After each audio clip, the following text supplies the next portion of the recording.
you some money. Should a murderer go to jail for murdering? Absolutely. Should a thief go to jail when he steals? Absolutely. Should a robber pay back the money he? You don't know why it's doing that. Absolutely. So why shouldn't the white man pay for what he did? That's right. One day you'll see just how it feels.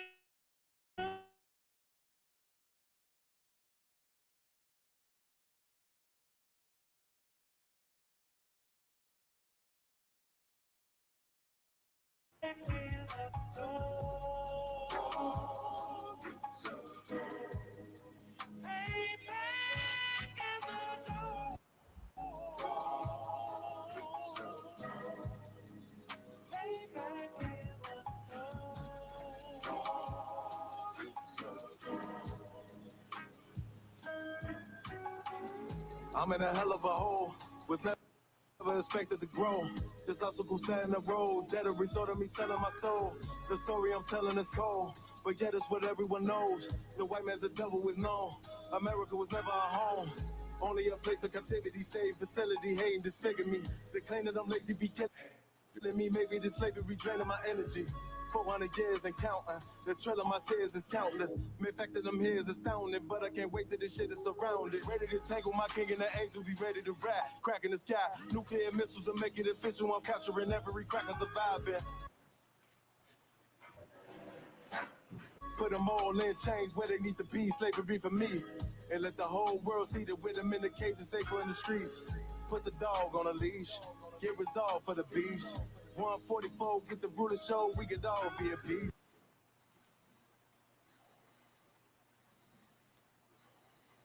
As soon as the trumpets are sound, your kingdom we busting it down. The only way justice is found, the time for your judgment is now. You'll see just how it feels. Payback is a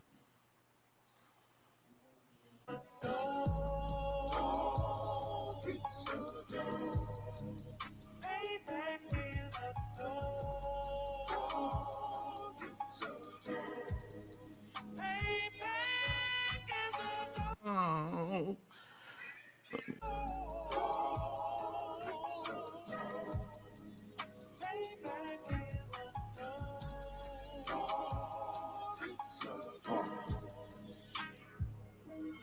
look, ain't no remorse in my blood slump. It won't be no compromise. Now it's time to feed the worms. Watch his body turn to flies. I clutch iron while you trust the lies. The next Glock I buy gonna be Gen 5. I get it customized. And sending shots off like farewell. Praying payback come back around like a carousel. Still remember YAHANNA's words ringing in my head like bells. Said you in his body, you fit the Lord, fuck the cartel. Triangle choke, apply pressure to the game like I did Vondale. Payback's a bitch in his dress, she a bombshell. Revenge is served cold, I just hope they making oxtail. Glock fresh out the box, I swear it got that new car smell. Made myself a top. In the world of mad shooters, there was designed fire for our babies to pass through. In the day of our king's reign, I'll be overzealous. They bought my jealous, I bought brand new parabellums.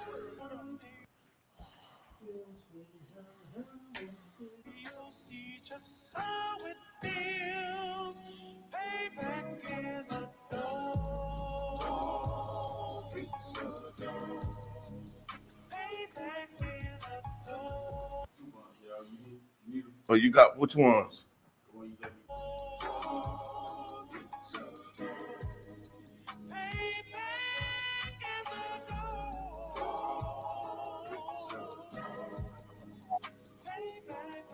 To what? Yeah. I don't know what.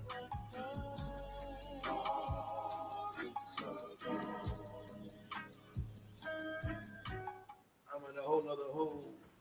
Hell of a hole. Whenever start it, we can start it. Watch how you step.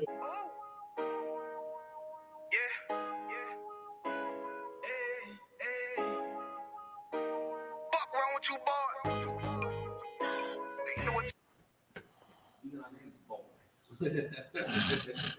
Time it is. Better watch how you step in.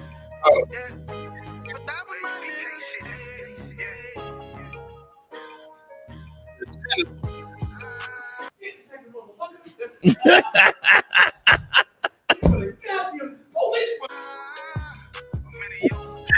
That- Got my nigga Rawan with me. But that was my niggas. It'll be an honor. You know what I'm saying? Under command in General YAHANNA.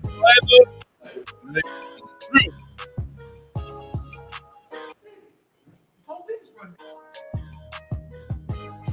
for my niggas, it'll be an honor and a blessing.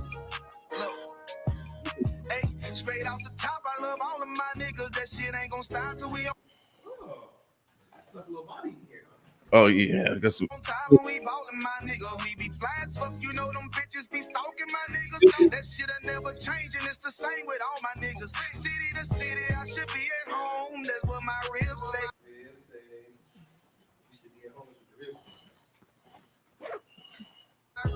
But bitch, I'm grown, I'm in these streets and closed caption. Niggas know we bout that action. If a nigga play with me, then my hawk gon' let him have it. Hey, thank you the shit, this truth the shit. Nigga play, I let that Ruger hit. Funny that you grown. Get on them tracks, they be like, who is this? I'm rude with it, ain't got no manners. All them pussy niggas talk the shit, yeah, I know they can't stand us, but we U.P.K, Louisiana, bitch, that's what I'm ripping. Cool. We might have to reset this. And my niggas solid number, real ones in my section. If you wanna get down, put your boots on, start stepping. Brotherhood is a weapon. Brotherhood is a weapon. Better watch out. What bar? Like right beside that line. Oh, yeah, you gotta restart. How you stepping, cause brotherhood is a weapon. If I die for my niggas, it'll be an honor and a blessing. Better watch how you stepping, cause brotherhood is a weapon.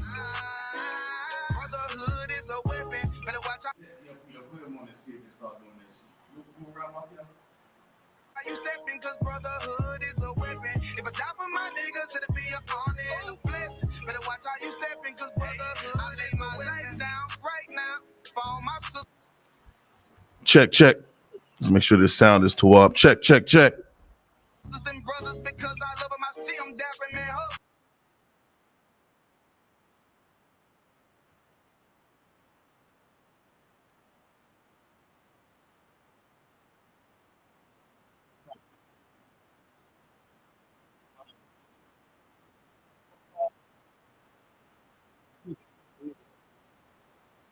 Yeah, and then go to X. Go over to the left, all the way to the left. X that whole joint out. And go back to the StreamYard. Most High Christ. Yeah, check. Clap it up. Shalom, Yahweh Bahashim Yahweh Shabarakatha, my brothers. Yahweh Shamar Alatha Bahashim Yahweh Shai. To all my sisters, I'm priest and officer of 1,000 Bon Kayal from Fayetteville, North Carolina. And we are the Israelite School of Universal Practical Knowledge, coming out of 1 West 125th Street, Harlem, New York, under the operational direction of Commanding General YAHANNA, okay? And tonight is our Monday night biblical history class. And the history class is a very, very important class. I want to shout out Captain Kataza. You know, last Thursday, he did a hell of a job breaking down who Amalek is, and going into the actual history of these people that profess to be who we actually are in real time, who we've always been since the beginning of time, and that's God's chosen people. Being so-called Blacks, Hispanics, and Native Indians, we have been disenfranchised. Our identity has been stolen. And this is the reason why we call the oppressor a culture vulture, because wherever he goes, he steals the culture of the people. Not only does he steal the culture, he's known for stealing the land. He steals whole people. He stole the Native Indians he came in contact with, took them back over to Portugal, back over to Spain, back over to Europe, back in 1492, okay? Captain Catazal also spoke about the Nina, the Pinta, and the Santa Maria being the very first Spanish galleons or slave ships, okay? if you get the opportunity, go to I.S.U.P.K online classes and look up the class from Thursday night. It'll give you further insight into who Amalek is, their origin. Today we're going to cover that. We're going to talk a little bit about Amalek because that's what the whole world is interested in knowing about. Who are the true descendants of the biblical Israelites? Who are the people of the book? Who are God's chosen people? If you are a so-called Black, Hispanic, or Native Indian, you are God's chosen people, okay? You're not going to hear this anywhere else on the earth. This truth is not being taught anywhere else on planet Earth, all right? This is how I know that this school is the home of the truth. Nowhere else is anyone teaching that there is value to Black, Hispanic, or Native Indian lives or their blood that has been shed, all right? I love Commander General YAHANNA and all the brothers in this school that have held true to the traditions of this school to show us who we actually are. See, that's the beautiful thing about history, all right? Understanding who you are as an individual starts with recognizing what nation of people from which you derive on the earth. We realize that there's 18 separate nations on planet Earth, man. We just so happen, not by chance, we are the people that the Most High Power chose to represent him on planet Earth. We are the people that the Most High Power chose, all right, to inherit the kingdom of heaven. We are the people that the Most High Power chose to give his culture to. And his culture is outlined or defined by the laws, statutes, and commandments. This is the reason why we are on the bottom of society, because of our affinity for loving the Christian church, us wanting to be, at one with America, us wanting to be accepted by society, because we've always been rejected. We've always been, like I said earlier, disenfranchised. We've always been hated by the other nations merely because the Most High Power chose us. All of their ancestors know that. All of their ancestors knew that and taught their successive generations. But when it came down to you, Black man, you Hispanic man, you Native Indian man, woman, and child, your history, has been intentionally hidden from you. Your history has been,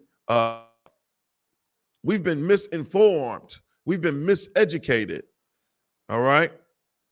So you got to understand the things that they're teaching our children are not true about the history of who we actually are, where we come from, where we descend from. All right. Yeah. If you're a Negro, you're not African American. They named us Erico Vespucci and Leo Scipio Africanus. You've heard this breakdown before. If this is your first time tuning in the class, we always talk about these things. All right.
for the disturbance. We're having some issues here with our Wi-Fi. The oppressor is the devil that the Bible speaks of. Yes, right. You know, just like clockwork. On Monday, the brother said it's the busiest day of the week. You know, we got a business account. They run a little interference because they don't want this truth of the Bible to be spread throughout the earth. All right. This is why it's so very important. If you're a priest and prophet, if you are an officer in the school, you hold true to your office. All right. You are supposed to teach as an officer. All right. Anyhow, we cannot continue to be disillusioned with what is happening in the earth. What's happening over in the Middle East, what's happening in Gaza, what's happening in Israel, what's happening in the Ukraine, what's happening in Russia, what's happening in China, what's happening in Taiwan and North Korea. Don't worry about all of that. That's what's happening has been prophesied to happen. All right. We talked about wars and rumors of wars. Christ warned about these things. All right. This is why it's important for you to come out of the Christian church too, because Christianity doesn't give you a spirit of a soldier. It gives you a spirit of fear. The Christian church has not prepared Blacks, Hispanics, and Native Indians, God's chosen people, for what is to come. This is why it's important to come into the I.S.U.P.K so you can understand what's happening. You turn on that news and get all discombobulated, and you know we deal with all the anxiety from just turning on the news and just the hopeless despair that we see from the stories. You know, babies being unalived and bombs being dropped on hospitals and innocent people, or so-called perceived to be innocent people. We got our own problems to worry about right here in America, aka hell. All right, Blacks, Hispanics, and Native Indians.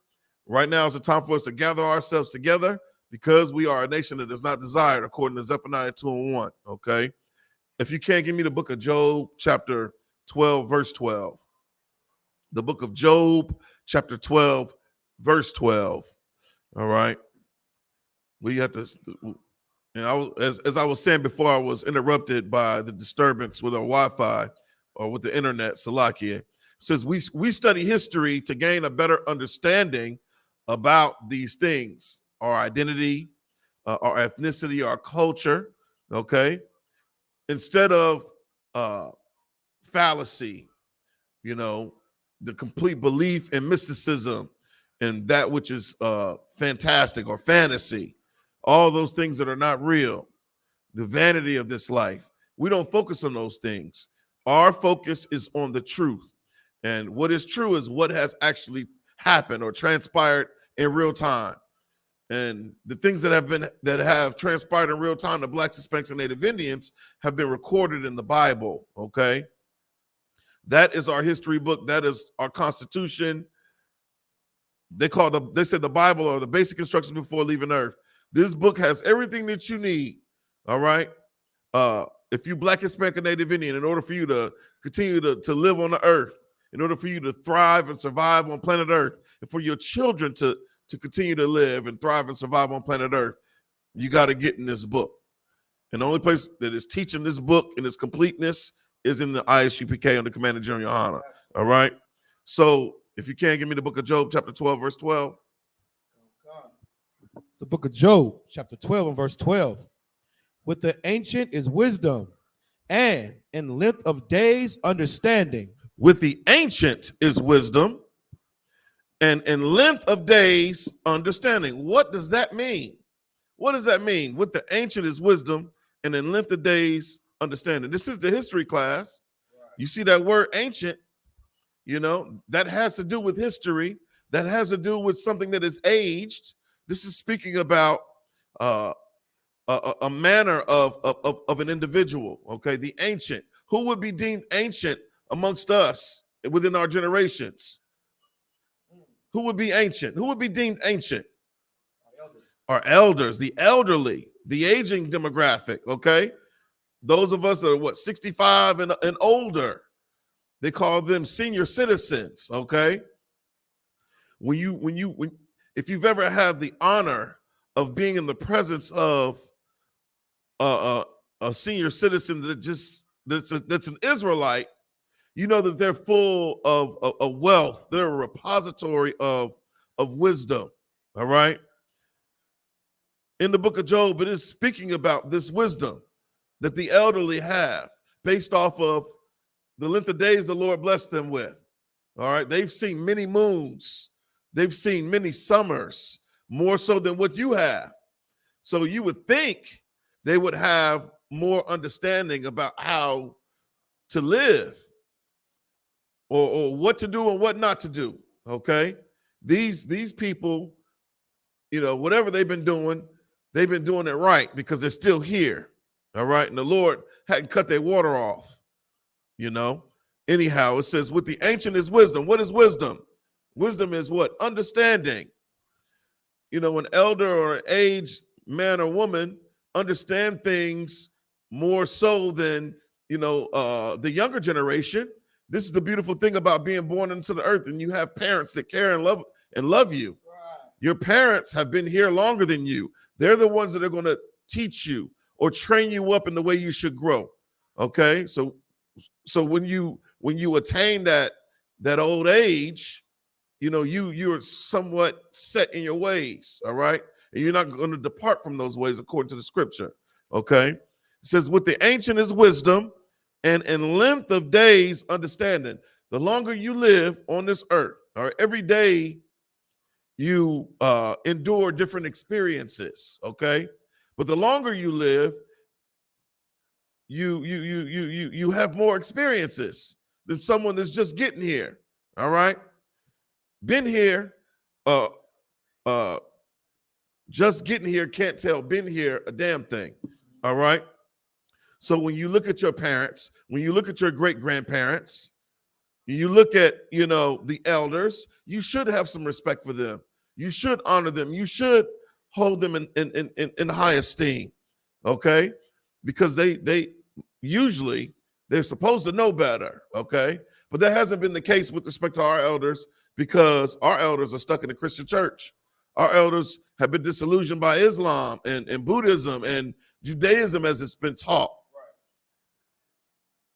The elders that are being spoken about in this verse are within the Israelite school, universal practical knowledge, man. All right. These are the elders that are actually teaching the people, our nation, how to live on the earth in contemporary or modern times. Okay.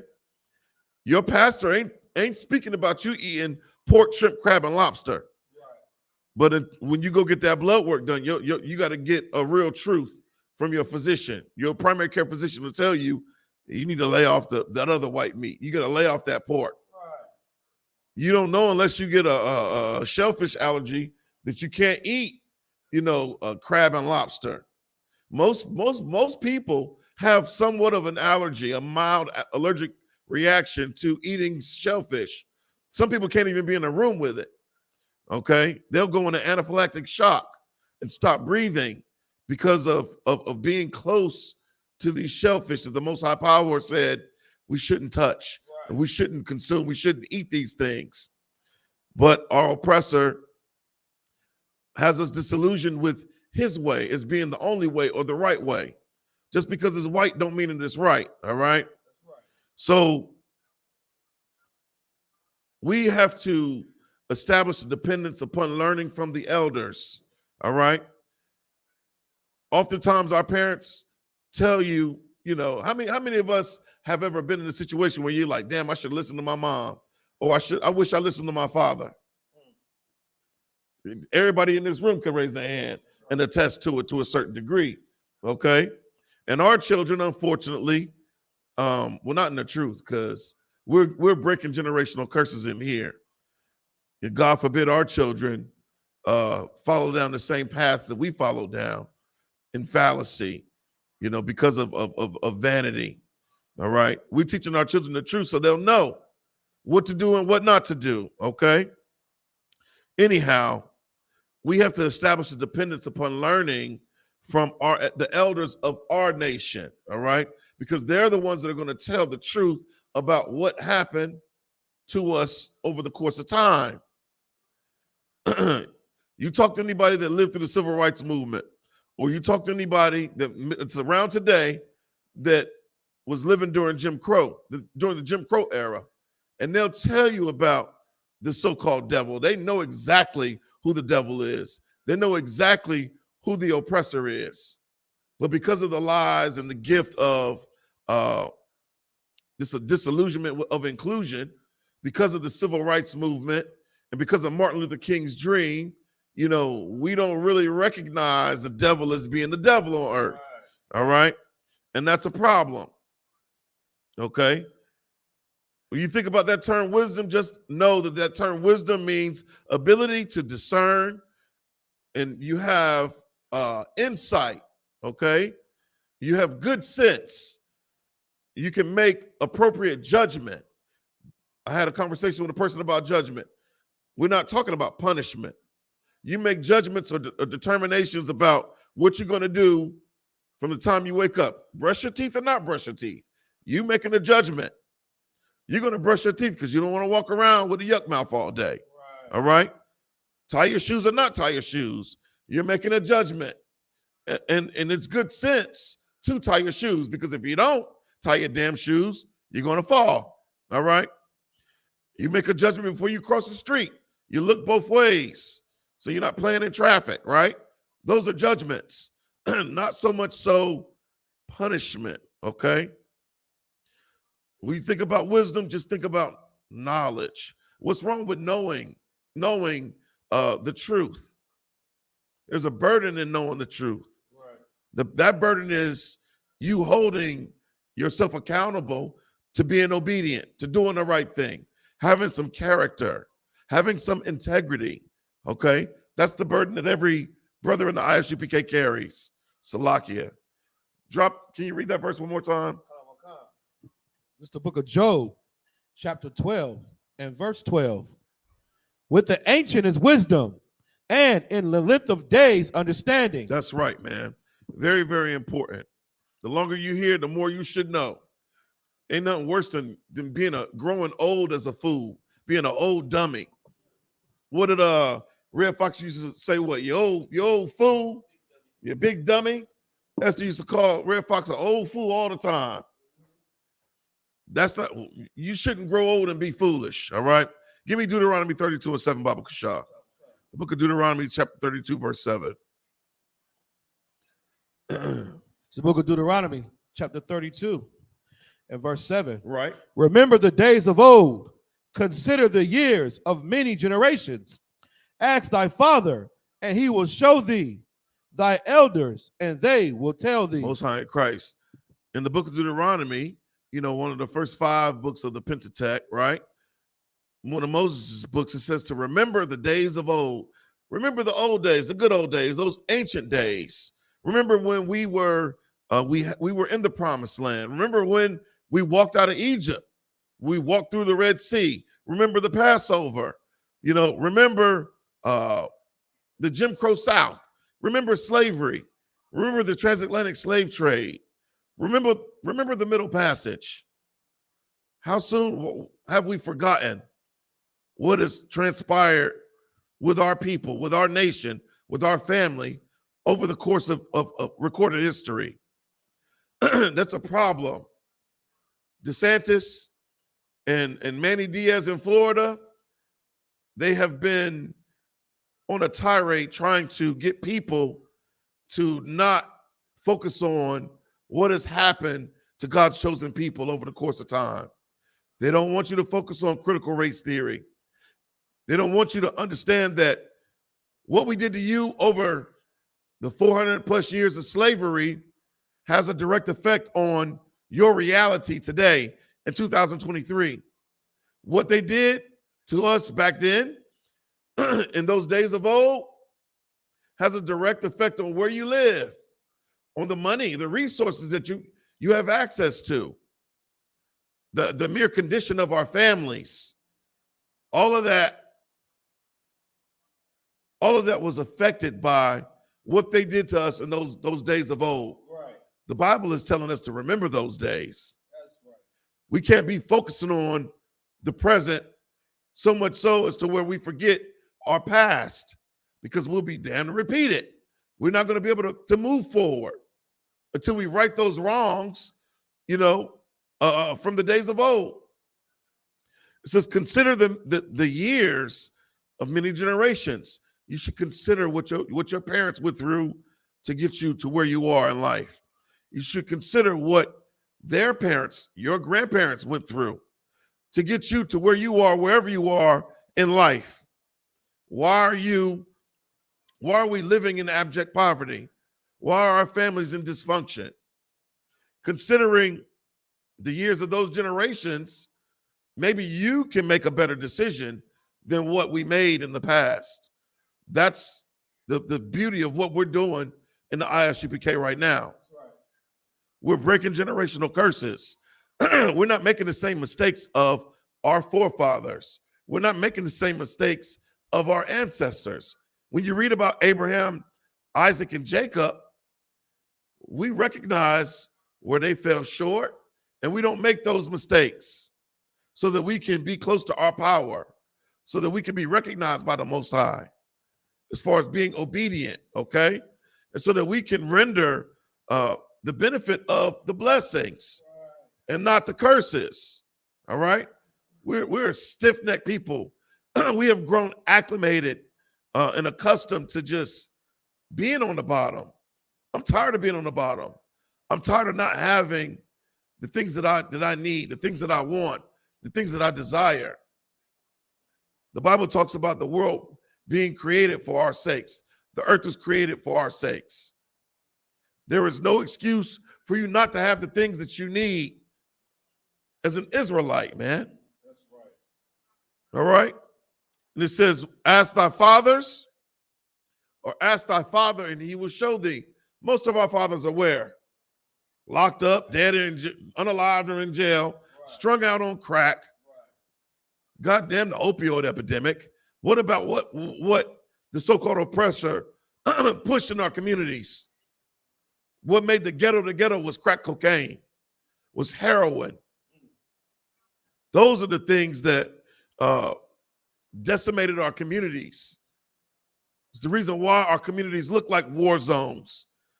It's the reason why our families are in disarray. It's the reason why most of us grew up in fatherless homes that were domineered by women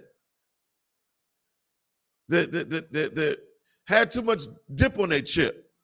All right, a black woman is not equipped, albeit they've been holding it down, unfortunately, because of, the strong man being bound because of oppression, okay? But we're supposed to do this together, all right? Every household should have a husband and a wife, all right? You need the male and the female energy. They offset one another, okay? But this is the way that the Most High created it. You're raising children in a household, they need influence from their father and from their mother. The mother is generally the nurturer. The father is generally the disciplinarian. He's the one that sets the standard, that sets the tone in the household. He's the one that maintains the order. And mama's following right behind that. And she's setting an example for the children to follow, all right? It says, thy elders, and they will tell thee. Well, because of our elders or our fathers, being oppressed, at the hands of the devil, right. We have to lean upon our spiritual fathers, your camp leader, okay? All the captains in the zones all across the world that are in the I.S.U.P.K under command of General YAHANNA, right. The other generals, those are the elders, and they're the ones that are telling you the days of old. They're reminding you what has happened to our people and why we are in the conditions that we live in today on the earth, all right? Drop that. Give me the book of Psalms, chapter 77, verse 5. The book of Psalms 77 and verse 5. Baba Kushah. It's the book of Psalms, chapter 77 and verse 5. I have considered the days of old, the years of ancient times. All right. So we know the Psalms are usually attributed to King David. King David was a poet. He was a musician, you know. I think of King David. Certain brothers in this school come to my mind, like Officer Zion. You know, I think Captain Kataza, you know, Captain Akkad. They all have that same spirit, that same Salakia. Who? Oh yeah, damn. I don't know why we overlook Officer THAWADAH. Officer THAWADAH is, you know, he heavy with it, you know. But all the brothers that have the gall to create and to really just focus on those inner thoughts, you know, those thoughts come from a very wise place, and we just so get to see like the tip of the iceberg, or the tip of the pyramid, or the tip of the mountain with what these brothers reveal to us through their music, through their thoughts. Okay, well, King David was, you know, an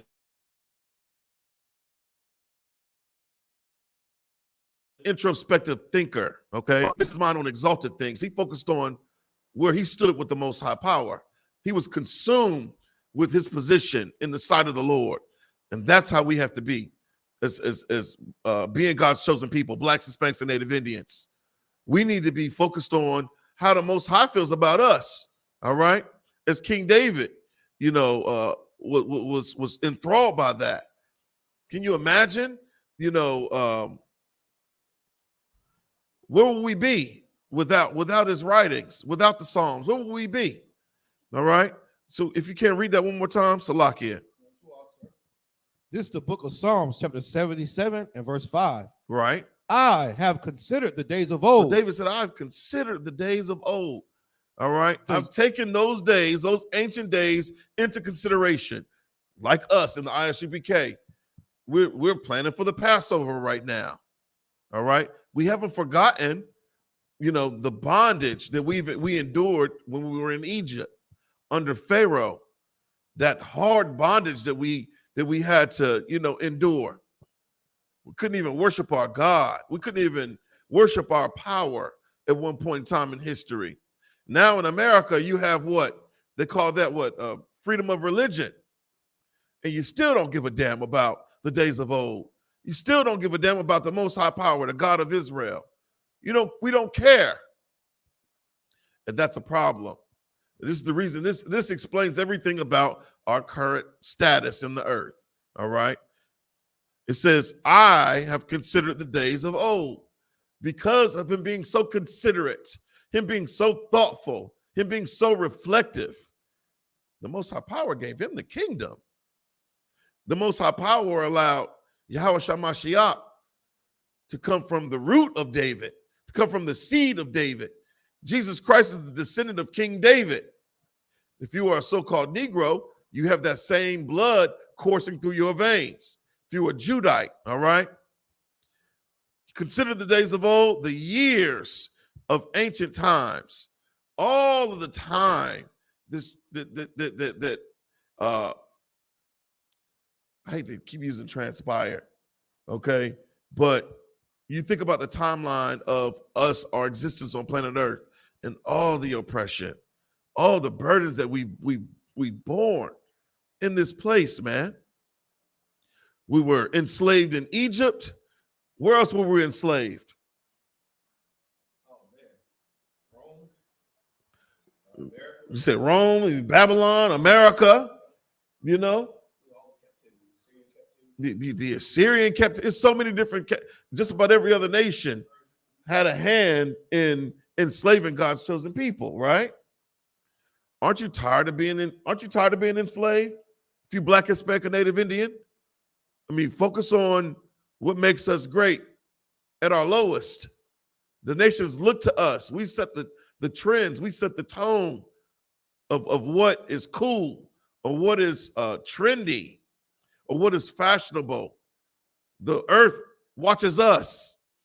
So just imagine if we were to adorn ourselves in the culture that the Most High Power gave us way back during Moses' time, which is those laws, statutes, and commandments. Imagine if we adorned ourselves completely with keeping God's laws. where we would be, how much better the world would be. The world will benefit from Blacks, Hispanics, and Native Indians keeping God's law, statutes, and commandments, and ascending to the throne of rulership. All right? Because that's what the kingdom of heaven will be, is where Blacks, Hispanics, and Native Indians are the ruling class, the ruling elite under Jesus Christ or Yahweh Shamashiach. All right? That's what heaven will be. All right? So, like I said, we can't get so caught up in this modern era, these contemporary times. All right? We don't place any value or no relevance upon history. This class is important. Knowing your history is very important. I don't know a nation of people that is not consumed to a certain degree with regard to their history, with regard to their ethnicity, with regard to their origin story. And they take pride in knowing who they were and who their ancestors were and what they accomplished within the earth. As Blacks, Hispanics, and Native Indians, we have to put value on that, all right? Big reason why we don't place any value or any relevance to our history is because we're encouraged to forget about our past. What did they tell you about slavery? Just get over it. Yeah, just get over it. A long time ago, man. It was a long time ago. I didn't do it. Yeah. They completely disassociate themselves from the oppression, from the hard bondage that we've had to endure. Okay? But it was their ancestors that had everything to do with our current status in the earth. Had everything to do with it. Well, so we're discouraged from remembering our history. This is the reason why they're suppressing the 1619 project and critical race theory and woke indoctrination is what they call it. You can't talk too much about slavery or the Jim Crow South or disenfranchisement or any type of disparity between us, Blacks, Hispanics, and Native Indians and everyone else, because now, you know, it's invalidated by everyone else. You know, this is why it's important for us to come together. This is why it's important for us with our collaborative energy. We talk about social capital. The Bible talks about that with respect to us gathering ourselves together, all right, as Blacks, Hispanics, and Native Indians, and recognizing that, you know, our suffering, we all share the same suffering. And all of our suffering comes from the oppressor, okay? We have the same oppressors. The same people that are oppressing you in the barrio are the same people that are oppressing you in the favelas and in the ghetto and in the projects and on the reservation. We have one common enemy, man, all right? And in the I.S.U.P.K, we're teaching our people to remove our spirit from Christianity, from America, from loving the so-called oppressor, okay? White society, all right?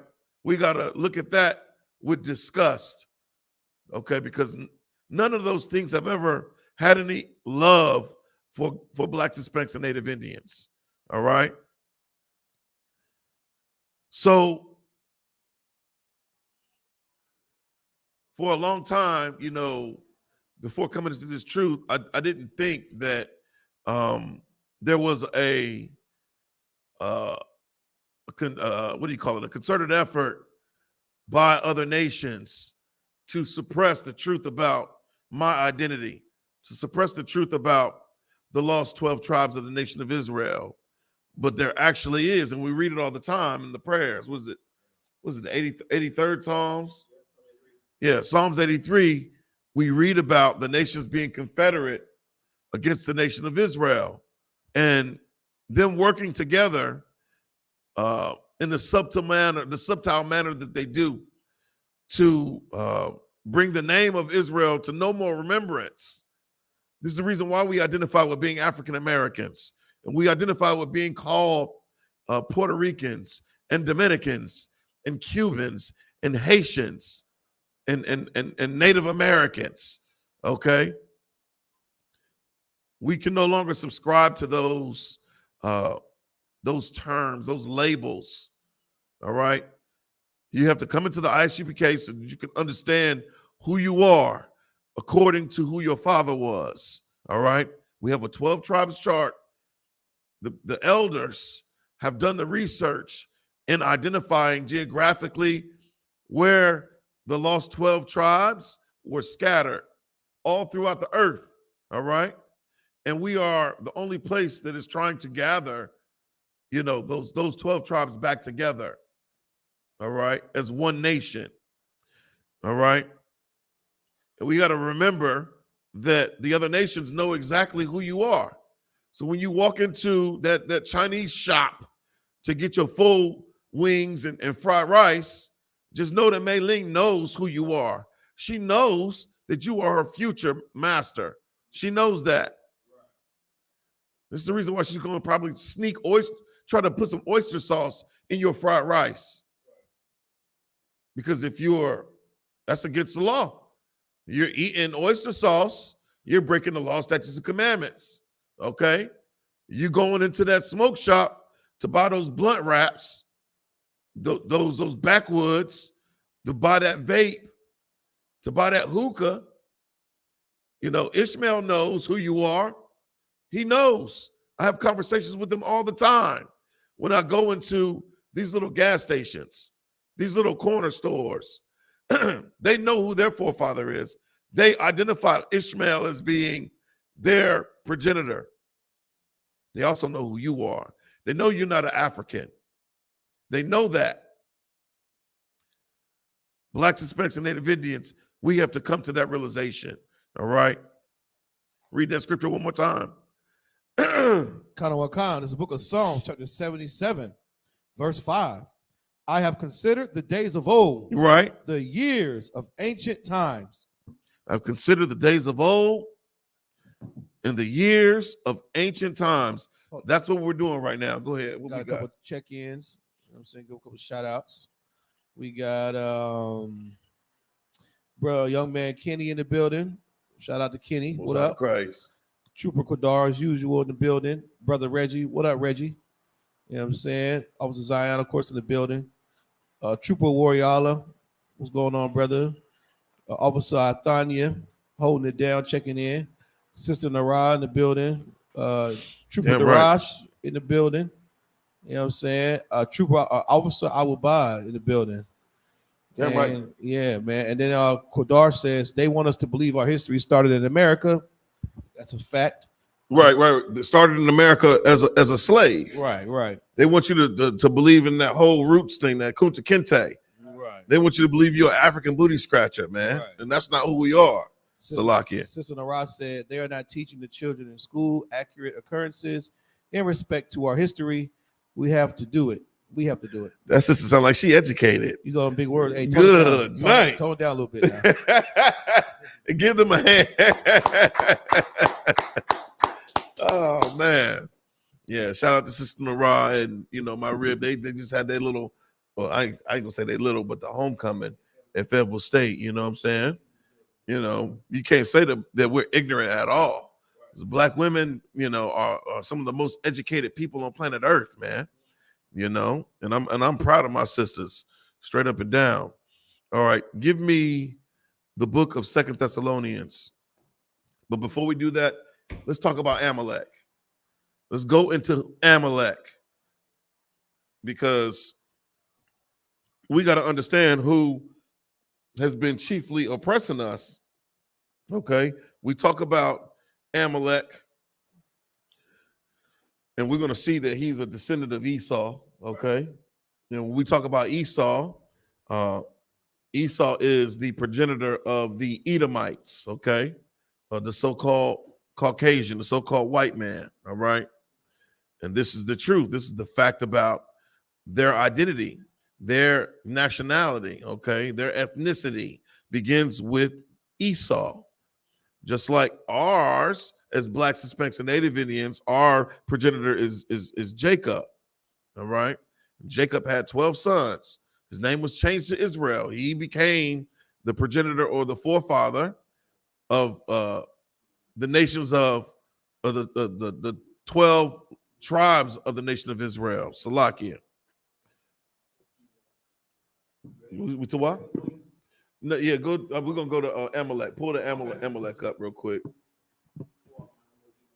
And so there is is the Bible encyclopedia of Amalek. It should be the first tab.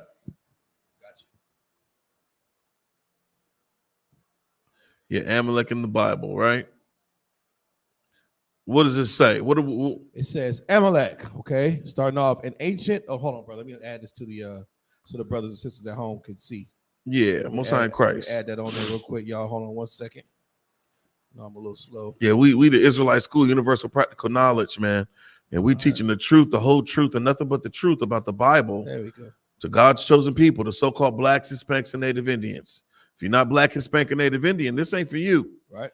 You're going to find out soon enough who the Most High Power wants to be in rulership, all right?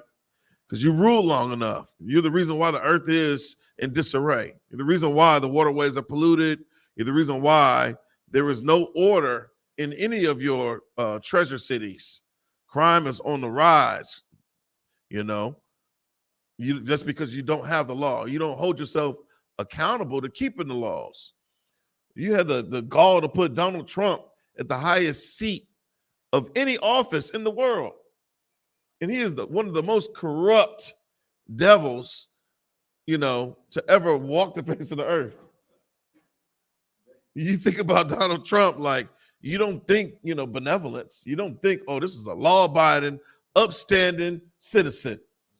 He reeks of corruption. Even the people that he has around him are corrupt. His attorneys are corrupt. Yeah, his college was corrupt. His parents were corrupt. His dad was in the Klan. But this is who America promotes as their commander in chief. You better remove your spirit from America. Remember when he dropped the mother of all bombs? He could not wait to do that. He could not wait to drop that Moab bomb, man. He could not wait to do it. You know, that's what's going to happen to us if we continue to hang our hat, put all of our hopes and all of our trust in America, man. All right. So where we at? All right, this is Amalek, okay? According to what is this? The source. The source is scroll up. The Bible Gateway, okay? This is the Bible, BibleGateway.com. All right. King James Version. It says Amalek, an ancient marauding people in the south of Canaan, and the Negev, who were fierce enemies of Israel, particularly in early part of her history. What is a marauder? What does it mean to it says marauding people? What does that term maraud mean? M-A-R-A-U-D-I-N-G. Now, this right here, yeah, it don't sound like a good thing. It says, and Amalek was an ancient. We talked about, remember the days of old, we talked about the ancient, right? This people is ancient. They've been here. They've been here for a long time, all right? There's an ancient marauding people. That term marauding means what? It means to go about and search of things to steal or to attack people.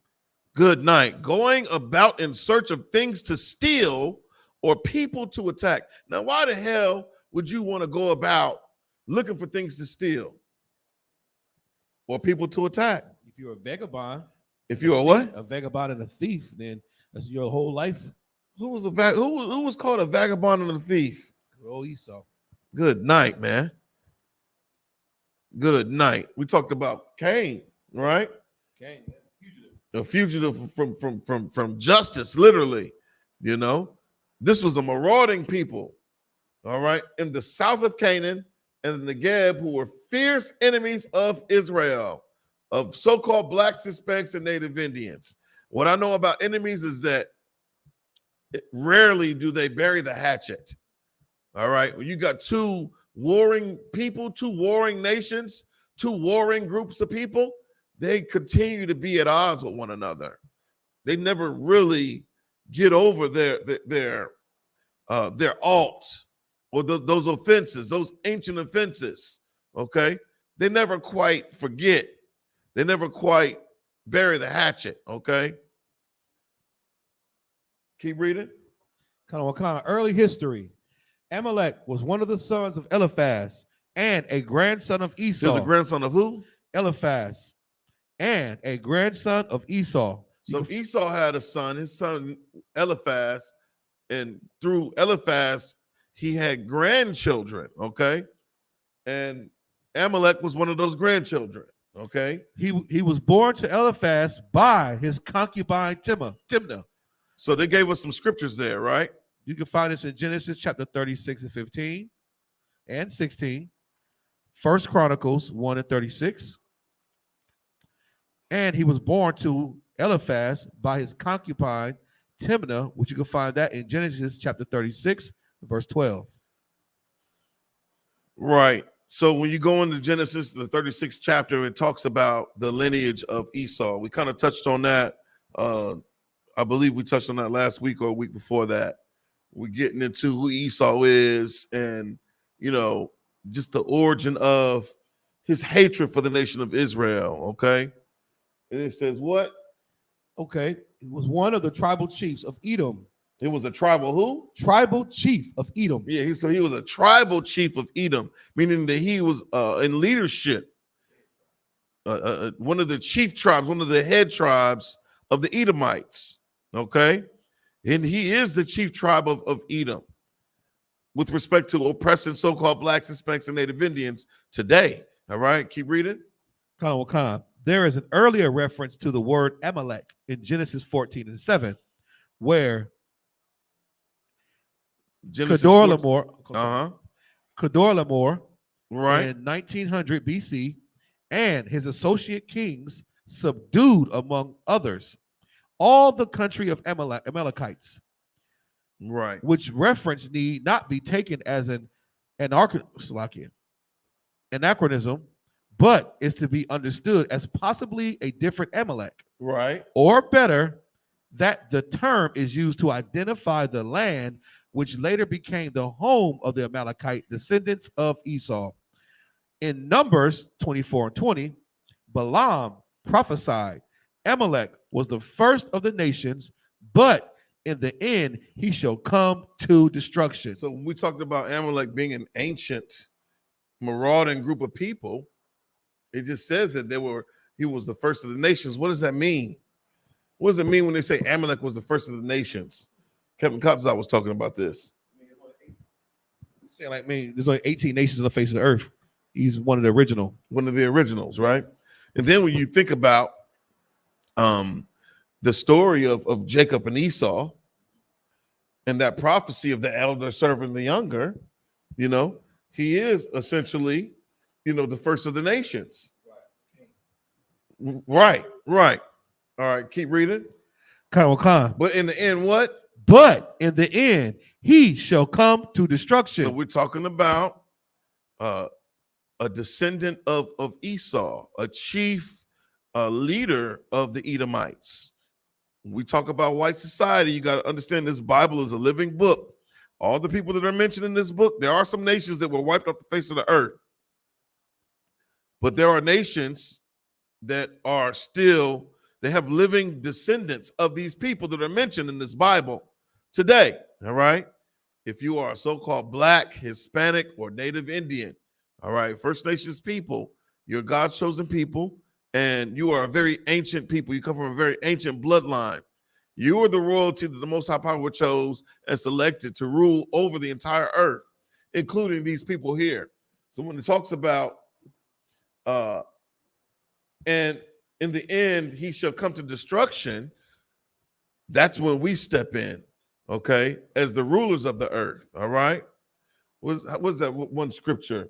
The end of the word, the end of the for Esau, Jacob, Yeah, Esau is the end of the world, and Jacob is the begin that followeth. Matter of fact, let's pull that scripture real quick. Just a sidebar, because we're reading this out of an encyclopedia, a Bible encyclopedia online about who these people are, who Amalek actually is. All right. And we talk about the different prophecies in the Bible. This is what was prophesied about the end of Esau. Salakia. This is 2nd Ezra, chapter 6 and verse 9. And 2nd Ezra is in the Apocrypha, okay? Those are the hidden books, the books that were removed from the 66 books of the Bible, all right? Big reason why those books were removed is because of scriptures that you're about to read right now. You're talking about the identity and these prophecies of what is to come in the future, all right? World War III, those scriptures that talk about us not eating things of like pork, shrimp, crab, and lobster, things that are abominations in the sight of the Lord. The mother and her 7 sons, those are some real heavy books. And those are the books that, the Christian church do not want blacks, Hispanics, and Native Indians to get their hands on. All right. Salaki, if you can read that. 2nd Ezra, chapter 6, verse 9. For Esau is the end of the world. Esau, Edom, the so-called white man, is the end of the world. And we all know this to be true. I didn't see Oppenheimer, but he is the reason why he was a Amalek. Oppenheimer, the one that created the atomic bomb, if I'm not mistaken. He is the end of the what? Esau is the end of the world, and Jacob is the beginning of it that followeth. So when we think about world, just know that the word world just means ages of society, divisions of men, okay? And right now, the world as we know it, in 2023, what's trending? What's a trending topic right now? There's war in Gaza. That God's chosen people are going to war with the Palestinians, which is a lie. That's a farce. Those are not God's chosen people. They just so happen to be in the promised land, the land that was promised to God's chosen people. But according to what the Bible says, we were discontinued from our lineage. We're not living in the promised land. The so-called Amalek is living in the promised land right now. The oppressor, the so-called white man, is living in the promised land right now. Not the true living, breathing, biblical descendants of the nation of Israel, which are so-called blacks, Hispanics, and Native Indians. I know I sound like a broken record, but because your pastor don't have the gall to tell you that you're important, that you're special, that you're royalty, I'm going to sound like a broken record, all right? Keep reading. Khan. All right. Oh, you said Esau is the end of what? Right. Esau is the end of the world, right? Jacob is the beginning of it that follows. So when we talk about Jacob, Jacob is our forefather. He is the progenitor. His name was changed to Israel, or Yasha'Allah, the prince of the power, okay? Jacob had 12 sons. Each one of those sons is one of the chief rulers of the 12 tribes of the nation of Israel, okay? So if you're a so-called Puerto Rican, you would be an Ephraimite, according to the sons of Jacob. If you are a so-called Haitian, you would be from the tribe of Levi.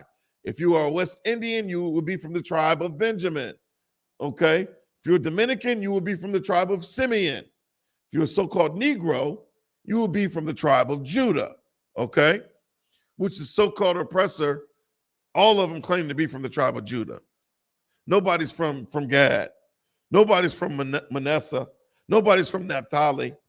When you talk about who is living in the promised land today, they all just so happen to be from the tribe of Judah, the chief tribe, which is the spirit of a devil. All right, keep reading. Khan. This reference does not suggest that the early Genesis 14:7 reference to Amalek is in conflict with Genesis 36 statement regarding Amalek, the grandson of Esau.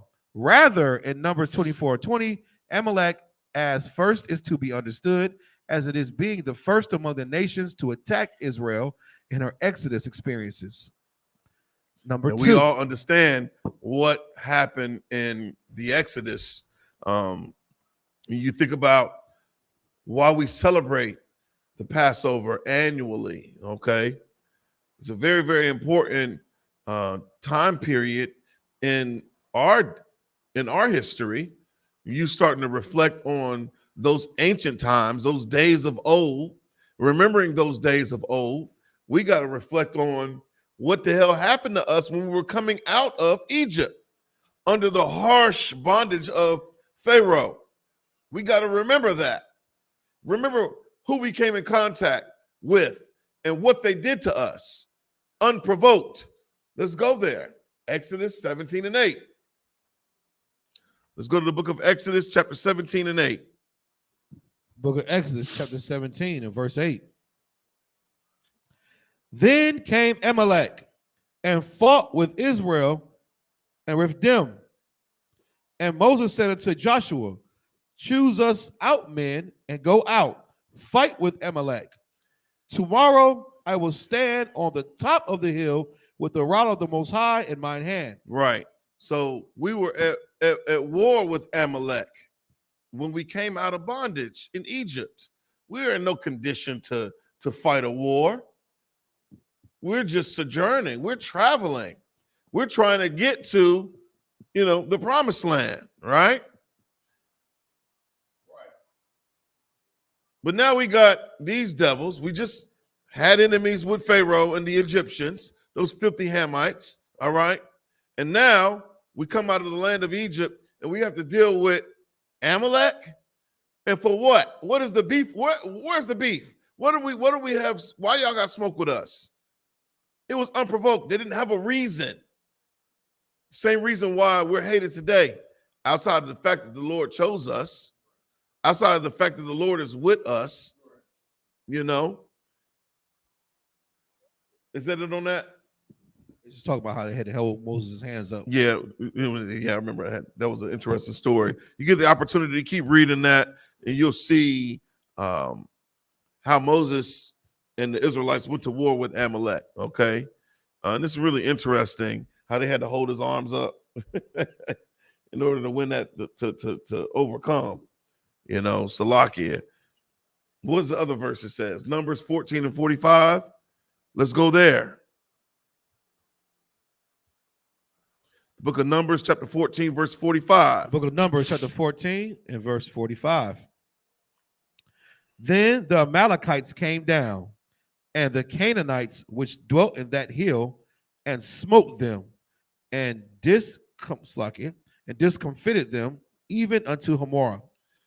Okay, so it's talking about, two of our oppressors, filthy Ham and Edom, teaming up against us. And always looking, I wonder how they allow these filthy Africans to come over here and they accept them into med schools easily. They accept them into med school, and you got Dr.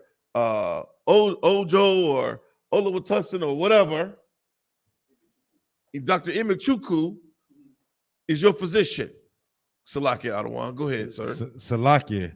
And then see that's for them black people out there searching for the quote unquote black doctor. They end up with the African doctor, right? But a couple of weeks ago, they released an article about the stinking Nigerians test scores. Not only were they low, they had people that would go in and take the test for them so they could get their accreditation to be RNs. Scamming ass ham. Salakia for my language. That is scamming is just in their bloodline. That's why you don't see a high amount of attorneys when it comes to ham. You might be able to skate with that legal medical stuff, right? But when it comes to law, you don't see a bunch of Hamites in the law. Man, because even that one black dude, that young black boy, was perpetrating a doctor. Right. And he didn't go to college. He was a teenager. Right. And he was getting off. He had a suit jacket. Was he ham? No, he's a regular Negro. I was about to say. I'm just saying how easy it is to infiltrate the medical field. You understand? Niggas listen to Dr. Sabi. Good, right? But you got intellectually in defense, they ain't in the law field like that. He wasn't really a doctor. No, the one young brother wasn't really a doctor, but that just goes to show Dr. that- Sebi wasn't either. No, he wasn't. He was never accredited. All I'm The saying, witch doctor. Yeah, witch doctor. But you know, these Africans, I've always knew that. Like they come over here and doctor this, doctor. I was like, why the hell all of them want to be doctors? It ain't just because of the money. It's just because it's like, you know, they're not famous like Ben Carson. You can't name me five famous African doctors. Right. I can name you 5 famous Negroes. Right. Africans just fly under the radar. I know they cheating over there in Nigeria. Yeah, most of them go to Caribbean like med hell. schools. Yeah. You know, and the thing about, you know, The ages don't even match the birth certificate. You can finesse that. Right.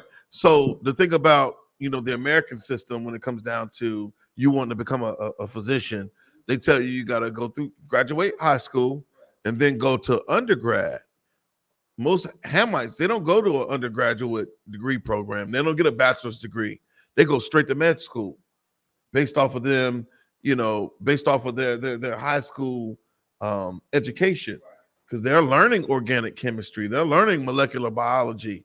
They're learning all of the necessary things that or classes that are going to be beneficial when you go through med school. Who? Yeah, they're not forced to take certain electives that are a waste of damn time, you know. And it's like, this ain't fair.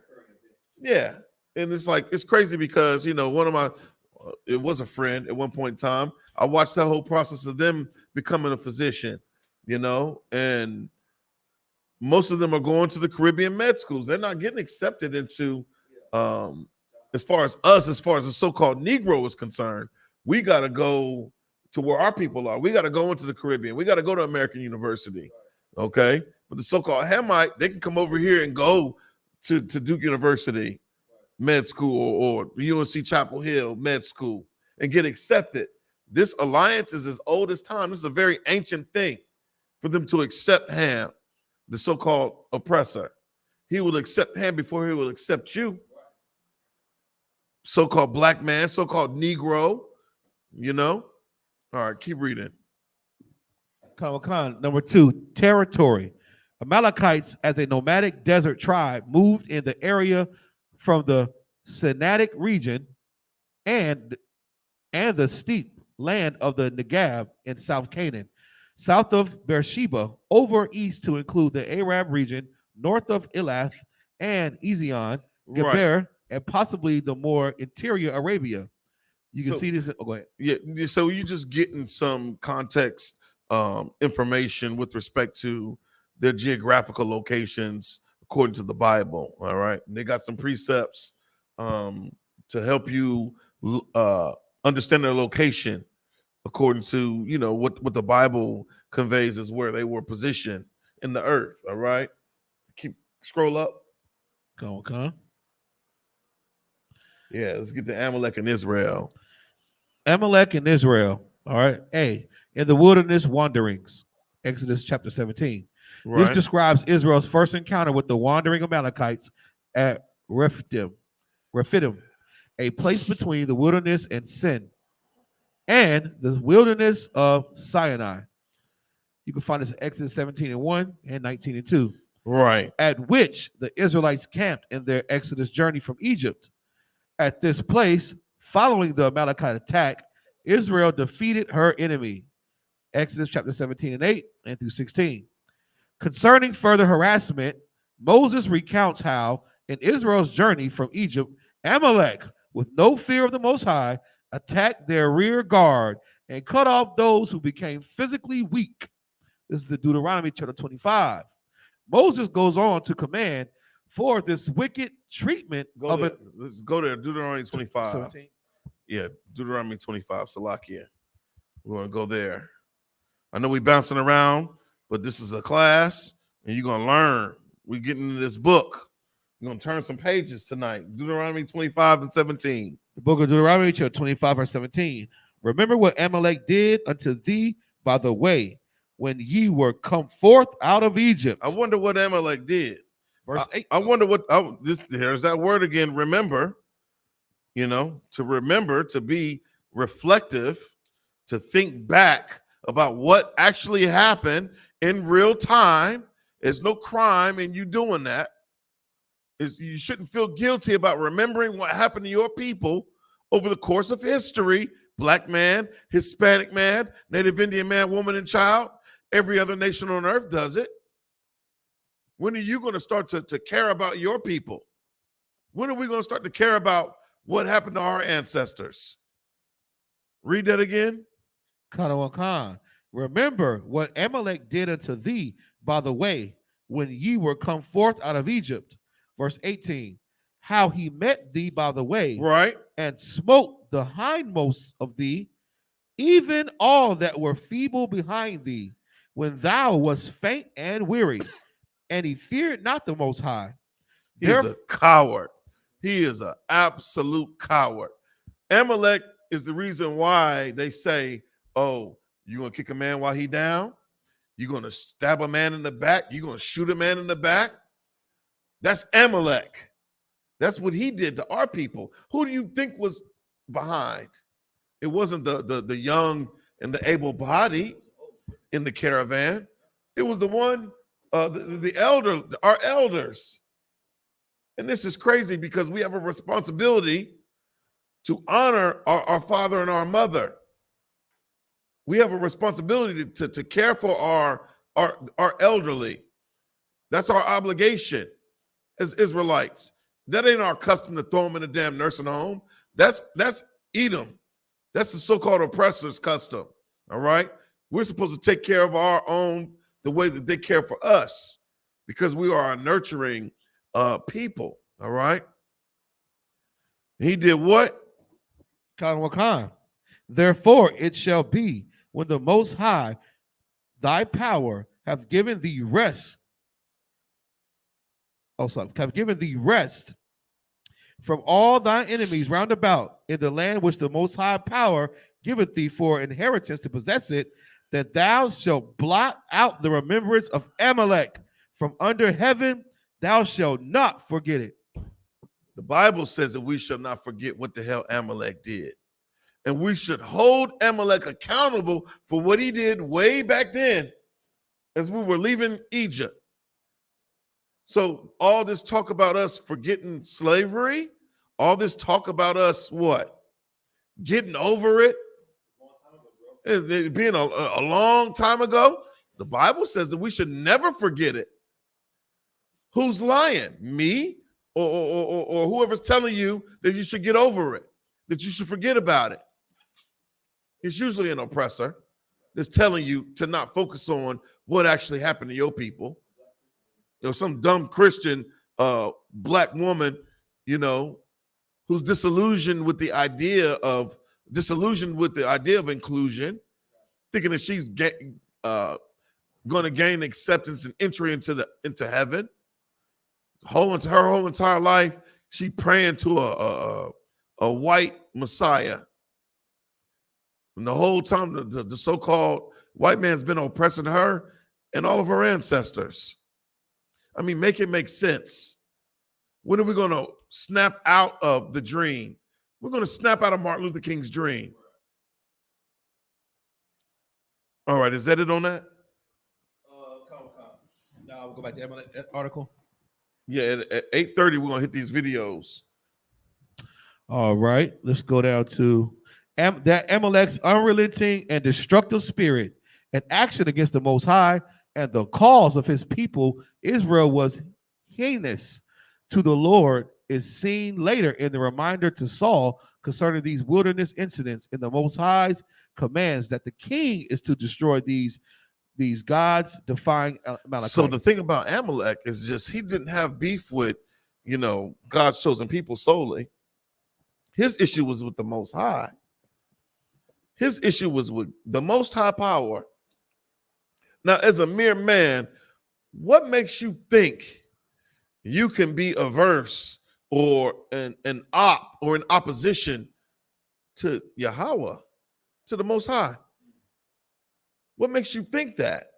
You have to have a tremendous sense of pride, a tremendous sense of vanity to believe that you can beef with God. That don't even make sense, let alone God's chosen people. How dare you do that? We haven't forgotten that in the I.S.U.P.K. We know exactly who the enemy is. The Bible says to never trust thine enemy. So when you at your slavery, recognize the devil for being who the devil has always been. All right? Don't get too comfortable on those slaveries. Don't be trying to go hang out with Brad and Karen after work and to go get drinks at a bar. You're going to find yourself strung up in a tree somewhere. Salakia. Where we at? We are here. I like how they wrote about Amalek's spirit. It says the Amalek's unrelenting and destructive spirit that defines the so-called oppressor to a T. It describes him. It's a perfect description there. An action against the Most High Power. Okay? Anyhow, where we at? 2 Thessalonians? You want that right now? Yeah, we could pull that. All right. You know what? No, we don't even have to go there. We don't have to go to 2 Thessalonians. I'm going to read down where it says the next major encounter with Malachi. Yeah, you can read the next major encounter. After Rephidim, the next major encounter with Amalek came following the report of the spies to Israel. Right. That the enemy of the north of Kadesh Barnea in the wilderness of Paran in South Canaan, including the Amalekite forces which dwelt in the land of Negab, were too strong to conquer.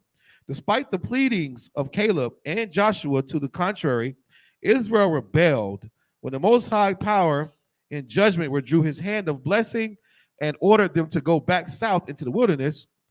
The people again disobeyed the Most High and with their own feeble effort attacked the Amalekites. Here we go again, being stiff-necked, being hard-headed. They say a hard head will make a soft behind. Right. They were completely defeated and chased as far as Hormah, near Arad and Ziklag. We're gonna have to. I know we got this globe in here, but we need to get maps. You know, it's really, really important for us to get these biblical maps, these ancient maps, and to see the movements and the positioning of our people and what we went through. That 40 years in the wilderness, you know, how far we sojourned. You know, we need to remember these things. All right. The same way that the so-called Hispanics are sojourning through the Darien Gap. It ain't just the Hispanics that are coming through the Darien Gap. You know, I seen a video of this devil. He was on a boat and he counted like 18 boats. And he's asking the people as he's on this river in the middle of the rainforest, he's asking them, ¿Dónde está? ¿Dónde está? Want to know where they're from, right? So say, ¿Dónde está, right?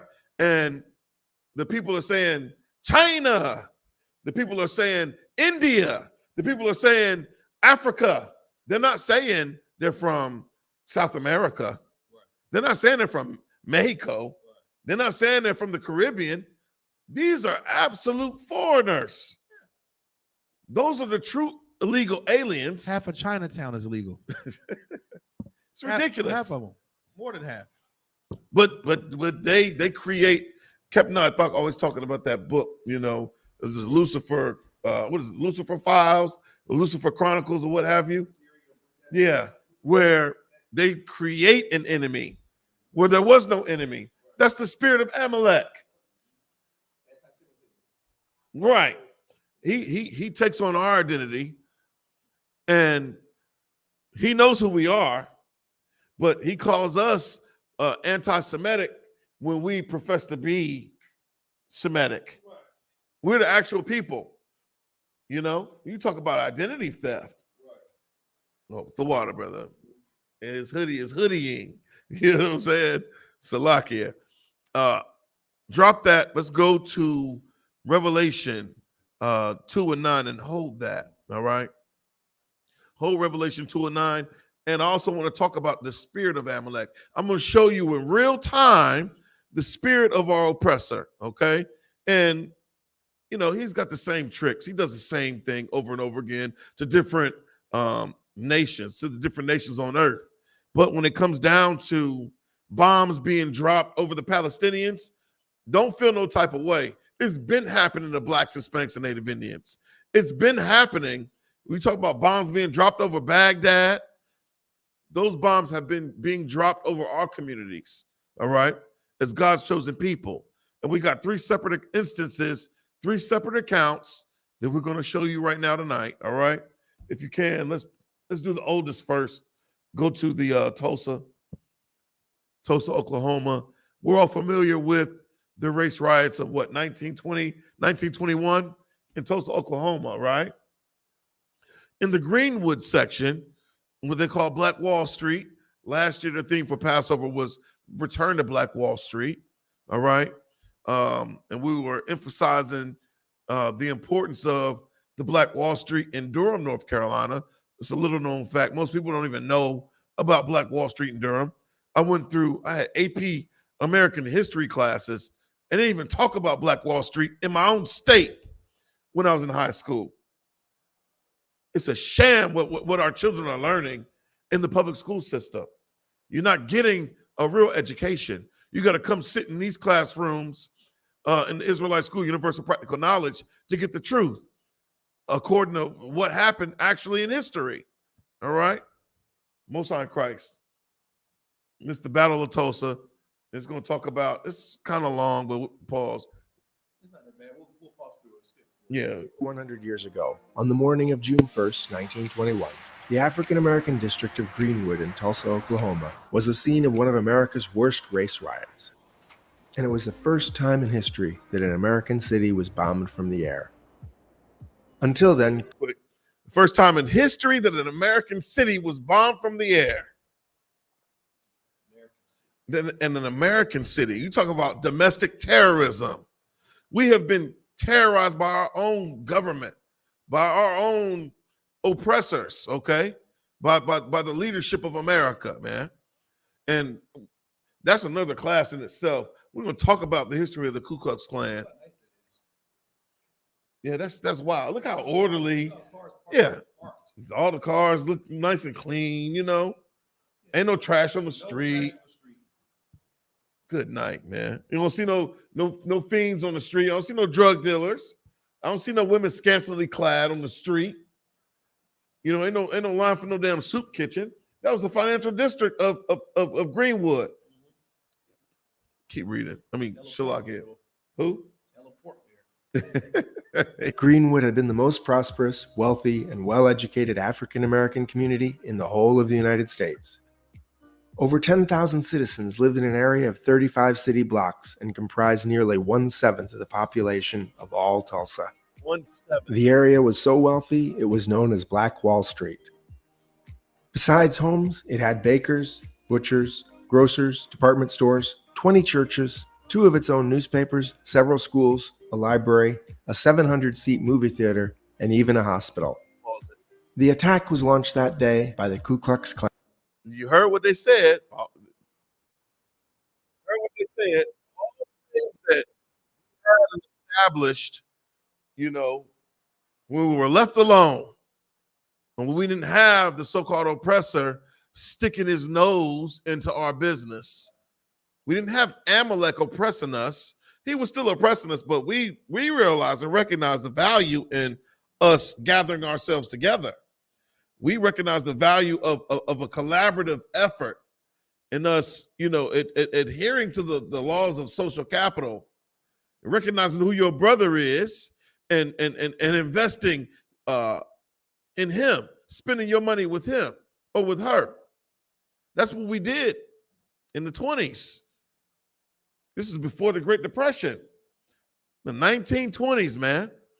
This is before the Civil Rights Movement. So Martin Luther King's dream, I mean, come on.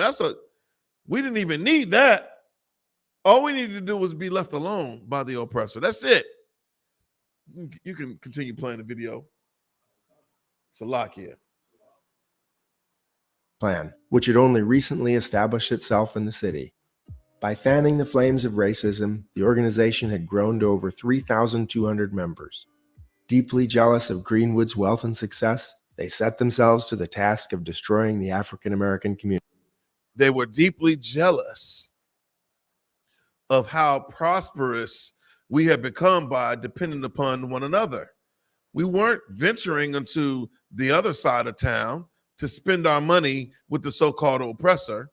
We were spending our money We were flipping our money within our own community, within our own city blocks, within Greenwood, within that district. And we became rich. We became wealthy because of that, man. But this is how I know that we're still in bondage, because of what transpired, because of the jealousy of Amalek, because of the jealousy of the so-called Edomites. We're supposed to remember this. We ain't supposed to forget what happened in Tulsa, Oklahoma. Keep reading. Play the video, Salaki. Community. Lacking a justification, they invented one, claiming a 19-year-old African-American shoeshine man named Dick Rowland had assaulted a 17-year-old elevator girl named Sarah Page. Good night. It didn't matter that she denied that it ever happened. The pro-KKK Tulsa Tribune ran an article calling for Rowland's lynching anyway. By late afternoon, a mob of KKK members. So they made up a story, and then the woman they made the story up about denied it even happened. So they fabricated this story to justify what they did. All the unaliving, okay? All the theft of resources that did not belong to them. All the destruction of property that was not theirs because of their jealousy of what we had built by the sweat of our own brow, man. Keep playing. Play the video. Salakia. Had gathered at the courthouse, demanding the sheriff turn Rowland over. When he refused, a standoff ensued. Then a small group of African-American Army veterans came to help the sheriff, and someone in the KKK mob opened fire, killing 2. They returned fire, shooting 10 of the KKK attackers before retreating back into Greenwood. As night fell, both sides began to prepare for the battle to come. When dawn broke on June 5th, see, our nation needs mighty men, man. Men that will stand up and answer the call. You got to recognize, man, you know, it's us against everyone. It's us against everybody. What we saw happen down there in Alabama with the Alabama Slammers, that's reminiscent of what occurred in Tulsa with the damn Ku Klux Klan. Them brothers shot 10 of them. They say you shoot the shepherd and the sheep will scatter. You know what I'm saying? I know them devils didn't know what hit them. And we talked about, you know, just the prowess of the black soldier in Esau's military. You think about those black regiments. They talk about them today. You got the Montfort Point Marines. You got the Red Tails. You got the Buffalo Soldiers. You got the Triple Nickels. I didn't go into Esau's military, but I know about them. And the so-called oppressor, he knows about them too. Them Klans members, they found out that day. They learned. They knew what time it was that day. Keep playing the video, Salaki. First, the KKK had gathered several thousand armed men. 3 blasts of a siren sounded out, and the white mob surged forward to attack. The first shot was fired by an African-American sniper who killed one of the KKK members. The rest rushed toward Greenwood and began to fire at anyone they could see. The African-Americans returned fire and for a time even appeared to be driving the mob back. The Curtis Southwest Airplane Company was based at a nearby airport and had offered to support the KKK with about a dozen war surplus aircraft. Who did that? Yeah. Let's see who. Always follow the money. We're going to figure out who is responsible for oppressing us, man. You know, always follow the money. What was the name of that company? The Curtis Southwest Airplane Company. I'm pretty sure.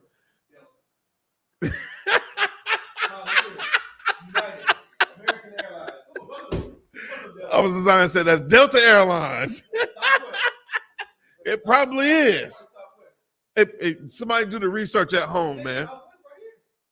Curtis Southwest Airplane Company. Good night.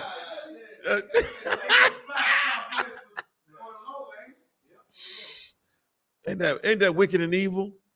Put it right there in your face. What? You go ahead, officer. Get down. Good night. It's ridiculous, man. They in existence to this day. Man, play that video. Salakia. Southwest Airplane Company was based at a nearby airport and had offered to support the KKK with about a dozen war surplus aircraft. These were Curtiss JN-4 Jennies, wooden fabric biplanes with 2 seats that the company had purchased from the U.S. Army Signal Corps after the end of World War I. Good. What followed was the world's first firebombing of a city in history through the use of aircraft. It was not in a war with a foreign power, but rather pitted Americans against Americans in a battle along racial lines. Each of the pilots took an armed... They made history by bombing their own citizens. Black man, Hispanic man, Native Indian man, you better not pledge allegiance to no damn flag. You better pledge your allegiance to your nation. All right? Come and get in these classes so you can learn this history. This is not being taught to our children, but this is a devil that's reading this. He's not ashamed of what his people did. He's got this documentary and he's revealing these truths that have been suppressed within the earth. All right? Drop that because I don't want to get pissed off tonight. Let's go to the next one. It's a damn shame. So that's one occurrence of what the so-called Edomites or the so-called devil that the Bible speaks of, you know, how they oppressed our people, brutalizing our people, unaliving our people, Salakia, you know. This is the spirit of Esau. And who the chief tribe of Esau, we said, was Amalek, man. I'm pretty sure that one of those little hats, the so-called Jewish man, was in the accounting office, or they probably owned Southwest. You look and follow the money. If you could trace, what is it, the Curtiss Southwest Airplane Company or whatever, we could find out, you know, who's been oppressing us, who's been responsible, who's responsible for dropping those bombs on Greenwood, man. They should be brought to justice. What is the statute of limitation on murder? There is none. There ain't no statute of limitation on murder. Obviously, the people that did that are not alive today. But what about their children? Somebody has to pay. I can't forget this. My Bible tells me to never forget this. What am I supposed to do about the blood that was shed of my ancestors? I need somebody to answer for that. Where we at? What's the second one? The little girls. Do the little girls next. Yeah. So the 16th Street, what is it? Baptist church bombing. All right. We probably heard about this just based off of this occurring during the civil rights movement. All right.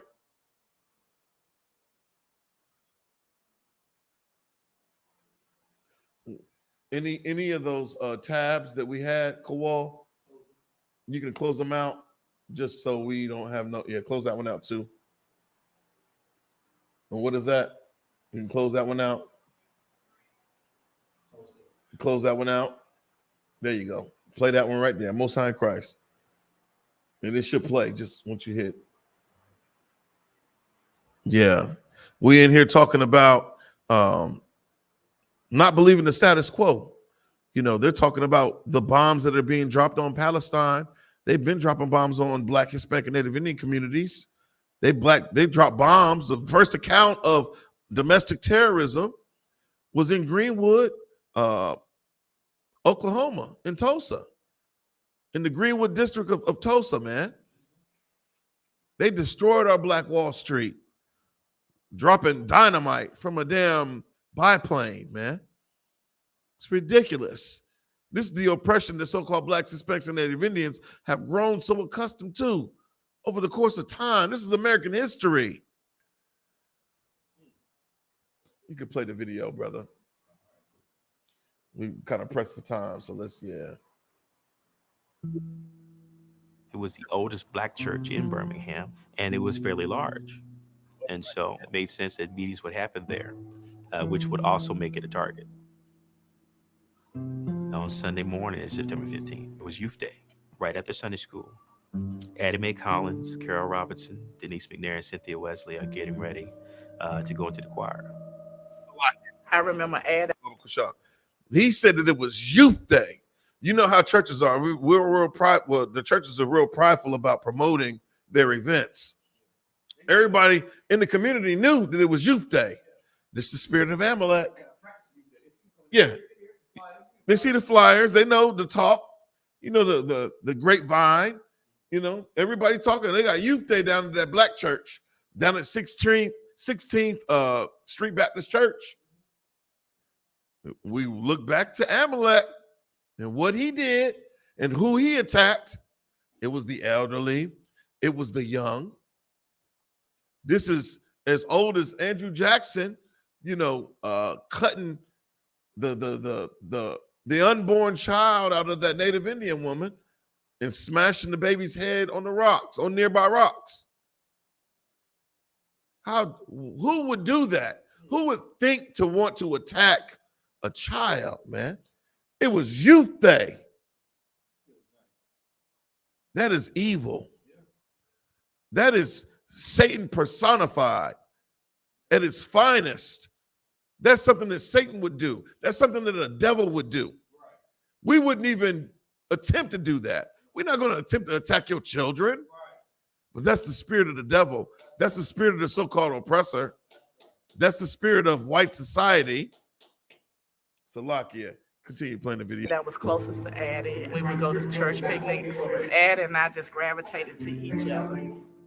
Cynthia Wesley was a friend of mine. She was at my school. She was a 9th grader. Just started in September. And I was an 11th grader. I remember Denise back there always smiling, and she was the only child. And I remember Carol Robinson being quiet. She played in the orchestra at her school. Addie Mae's sister Sarah is also in that ladies' lounge. Sarah said the last thing that she remembers is seeing them helping each other tie on sashes, and then it went dark.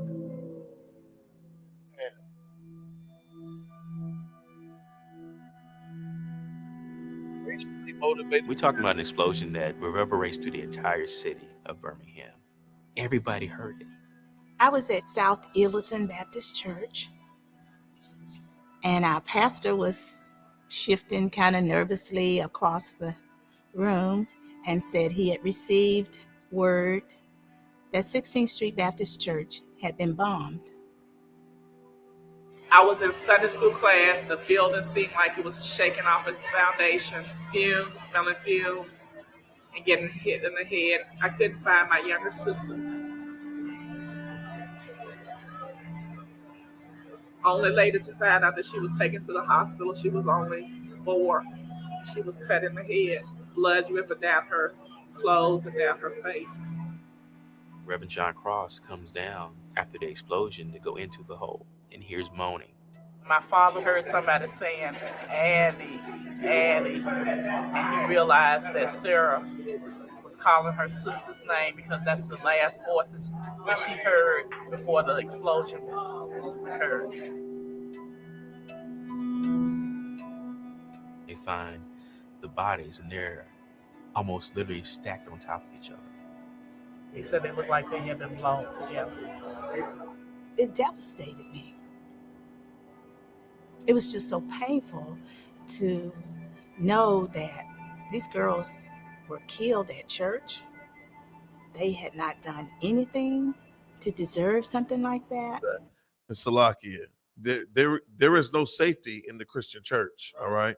This is how you know that the Lord is not there, all right? Blacks, Hispanics, and Native Indians, it's time for you to remove yourself from the Christian church. All right, there is no protection there. If you really want protection, you will come into the I.S.U.P.K under Commanding General YAHANNA.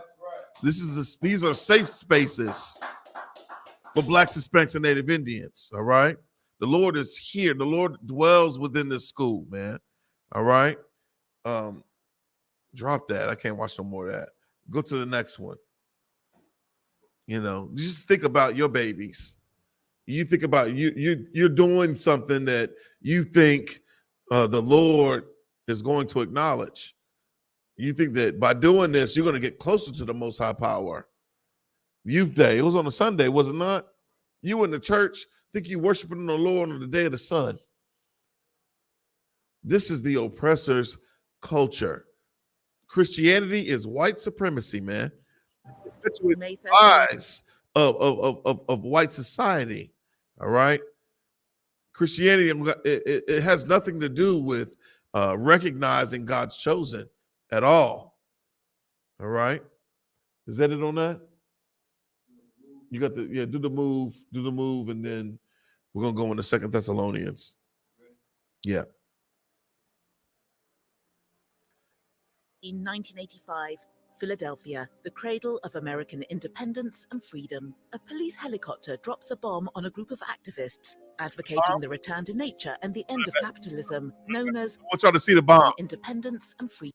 Look at the package they dropped. A police helicopter drops a bomb on a group, the cradle of American independence and freedom. A police helicopter drops a bomb on a group of activists advocating the return to nature and the end of capitalism, known as the Move.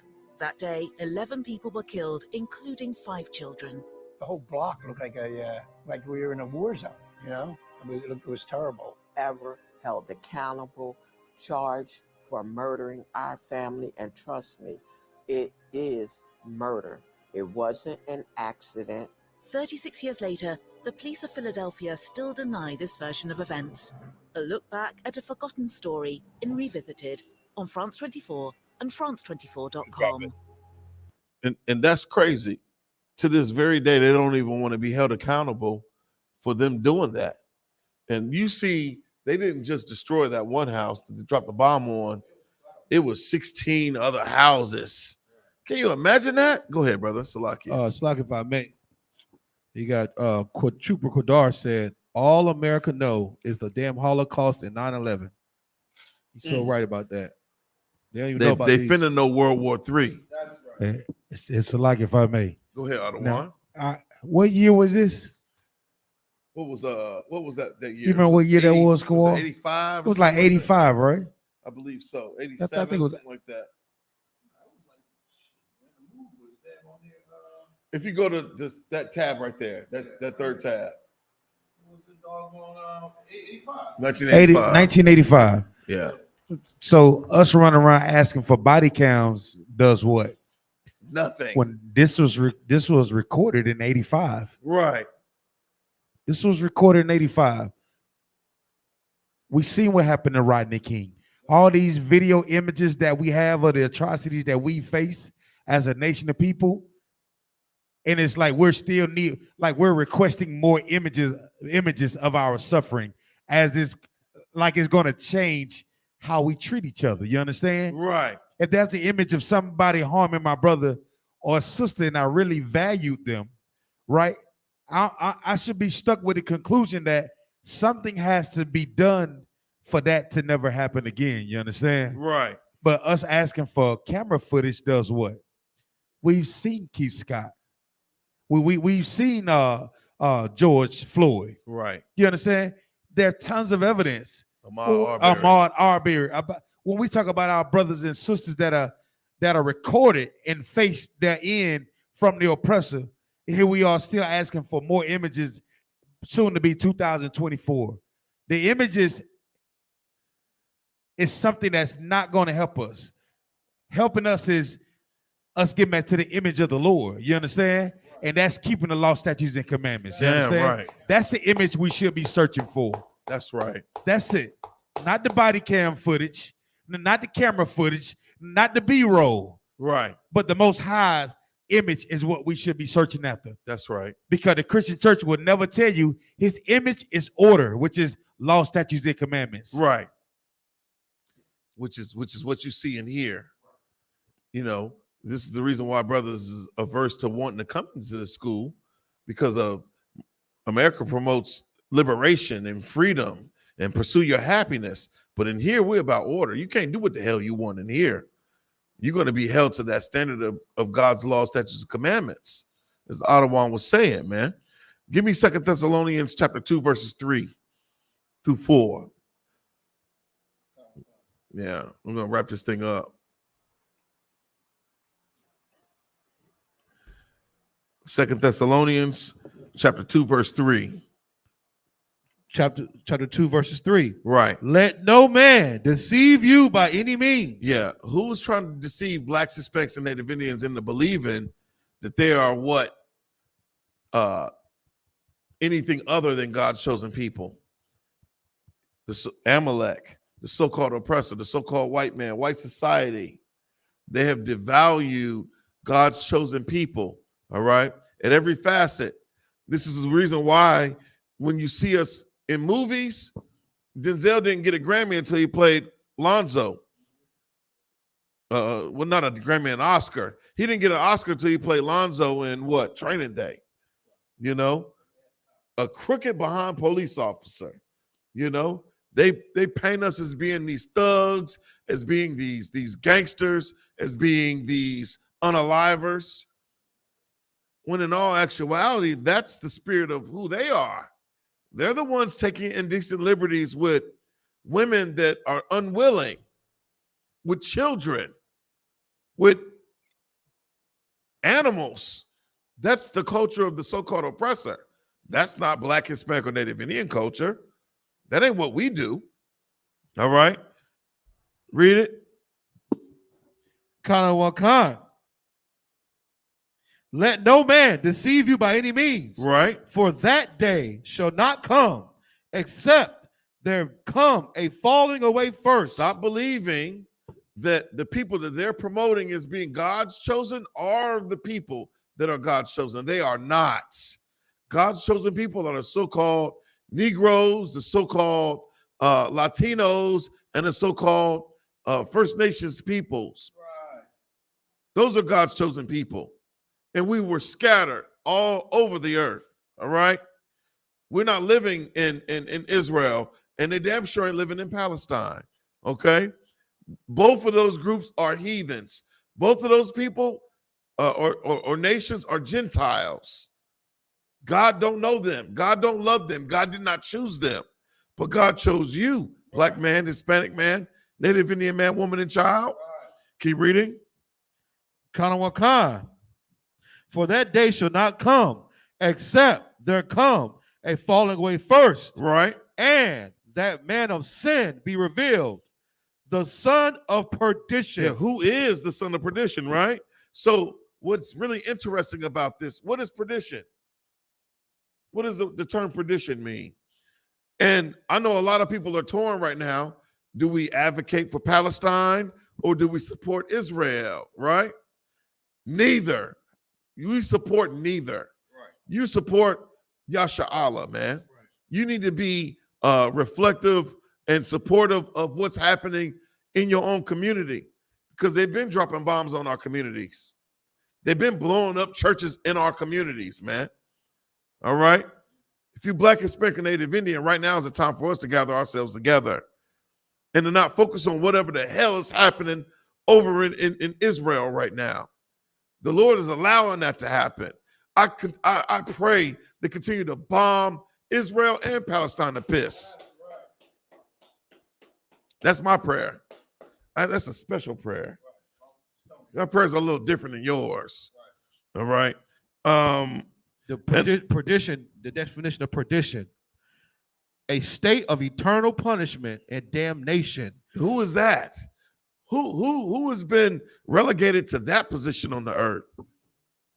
The so-called oppressor, white society.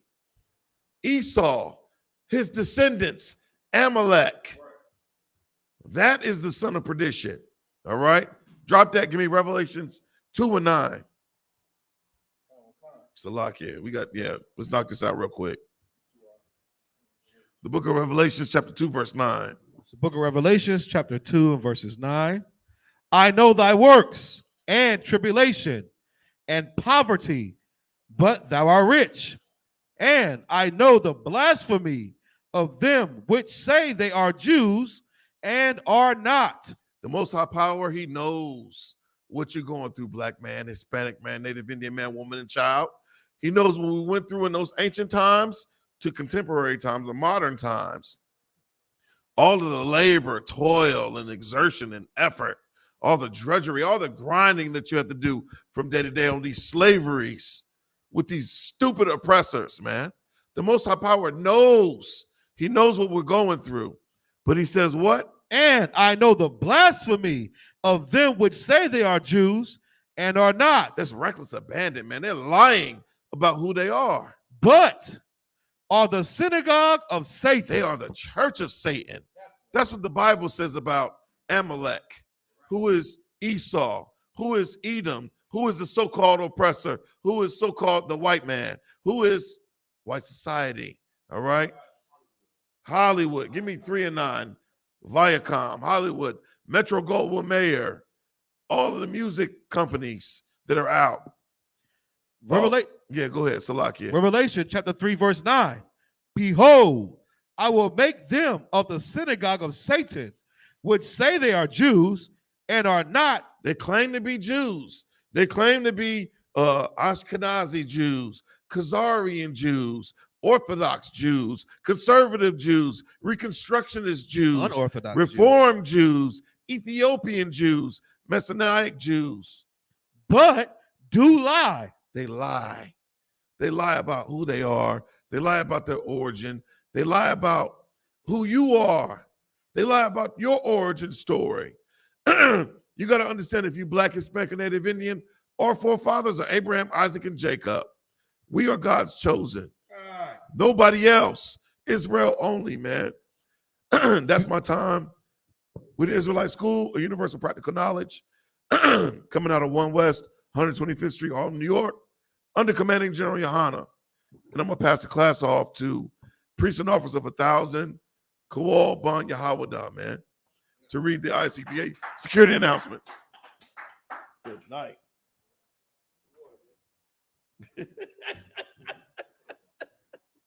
Security announcements. We're the I.S.U.P.K. Start on 1 West, 125th Street, Harlem, New York, under Commander General YAHANNA. New rules for brothers and sisters. When a new brother or sister come to the school, they're off limits for 6 months. Right. They are to be saluted only. They are here to shed themselves of the world. If they need transportation, the teacher will arrange it. After 6 months, if a brother or sister has an interest in a particular person, he or she must get permission from the head to speak to a brother or sister. There is another 6 months in which the brother and sister will court each other. After the 6-month period, the brother and sister will get permission from the head to marry. Tithes, which is a commandment, you can find this in Numbers 18:21, Malachi 3:8-10, means 10th in Hebrew. It's pronounced by Asherah. 10% of every penny of any increase the Lord gives you, give to the Treasury Department or teacher. Priest fund. This is a free will offer for priests. It's not mandatory. Right. Whatsoever amount you would like to give. Upcoming holy convocations. We got the Hanukkah. It's in there. Yeah, it's right there. Hanukkah, December 7th. Right? It's Thursday. You can find this in Maccabees chapter 4, 52-61. 25th day of the 9th month. All right. For a span of 8 days. We'll get it on. The Feast of Hanukkah up in here. Right. We'll light the menorahs and all that good stuff. Rededicate the school. Also, remind Akim and Agwat. Would you got something else? No. Check the bulletin board. Also, a big shout out to California. They're doing a cookout this weekend, the West Coast Cookout. We need transportation, any arrangements, contact your camp leader, man. Right. So you want to get to the West Coast Cookout. The brothers about to do big, Captain Godahar and all the rest of the fam out there. That's right. You understand what I'm saying? If you can make it out there, go ahead and support the Akia, man. Also, too, it says also to tune into Black Watch, which is not Black Watch, was America on Fire. Right. America on Fire tonight. Jerry YAHANNA going to be doing this thing as usual. You know what I'm saying? Check out all the podcasts, all the radio shows, everything the brothers and sisters putting out. Let's like, share, subscribe, help spread this truth. We in the last days. If anyone wants to be a trooper in the school, start wearing all black. Oh, also, so I can't forget, the Passover this year is going to be at Durham, North Carolina. That's right. The Lord's 55th annual Passover is right here in Durham, North Carolina. You understand? You be doing arrangements. Also, contact your camp leader. Also, too, you know. So if anyone wants to be a trooper in the school, start wearing all black, boot, shirt, pant, headband, and scarf with that imadium. Men of Israel, we're going to render one curse to the teacher. If Israel, Madam Shabbat, Madium. We're up. Yajamatah, sorry, turn for your sisters. Men of Israel, we're going to render one curse to the sisters. Men of Israel, Madam Shabbat, Madium. Barak. YAHANNA, class dismissed.